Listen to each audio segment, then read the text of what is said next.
নমস্কাৰ বন্ধু বান্ধৱীসকল, আজি ভিডিঅ'টোত আপোনালোকক স্বাগতম জনাইছোঁ। তো গাইজ, আজিৰ ভিডিঅ'টোত মই আপোনালোকৰ লগত আলোচনা কৰিম SSC GDৰ ফিজিকেলৰ বিষয়ে।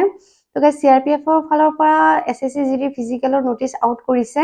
এইটো অফিচিয়েল নটিচ হয় গাইজ, অৰিজিনেল নটিচ হয়। এইটো আপোনালোকে CRPFৰ যিটো অফিচিয়েল ৱেবছাইট আছে তাত গৈ পেলাইও চেক কৰিব পাৰে, নটিচখন ডাউনলোড কৰি পেলাই।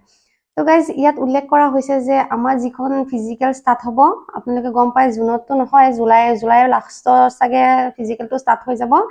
তো তাত উল্লেখ কৰি দিয়া আছে আমাৰ ফিজিকেলখন কেনেকৈ হ'ব, RFIDৰ দ্বাৰা হ'ব ফিজিকেলখন। তো গাইজ, যেনেকৈ আপোনালোকে যোনে যোনে অসম পুলিচত দিছে, ইণ্টাৰভিউ দিছে, আপোনালোকে গম পায় RFIDৰ দ্বাৰা কেনেকৈ ফিজিকেল হয়।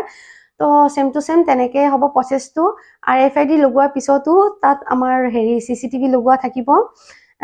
আমি কিমান পাক মাৰিছোঁ, তাৰপিছত আমাৰ গোটেই খোপা দৃশ্য তাত মানে আবদ্ধ হৈ থাকিব। CCTV ৰঙীন CCTV কৰা হ'ব, তাত লগোৱা হ'ব। তো গাইজ, মই স্ক্ৰীনত আপোনালোকক লগাই দি আছোঁ অফিচিয়েল যিটো নটিচ আছে, মই স্ক্ৰীনত লগাই দি আছোঁ। আপোনালোকে হ'লেও ভালকৈ এবাৰ পঢ়ি চাওক, পঢ়ি পেলাই নিজে চাই লওক যে ফিজিকেলখন কেনেকৈ হ'ব। এইটো অৰিজিনেল আৰু অফিচিয়েল ৱেবছাইটৰ পৰা ডাউনলোড কৰা হয়।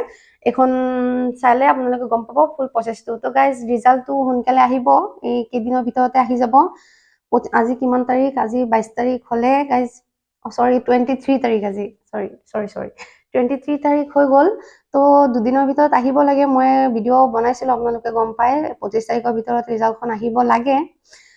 তাৰপিছত গাইজ, এতিয়া এইখন যদি মানে নটিচ আউট হ'ল, তেতিয়াহ'লে ৰিজাল্টখন সোনকালে পোৱাৰ সম্ভাৱনাটো আৰু বাঢ়ি গ'ল, সোনকালে আহি যাব। তো গাইজ, আজিৰ ভিডিঅ'টোত ইমানখিনিয়ে। তো নেক্সট ভিডিঅ'ত লগ পাম। Thank you so' much.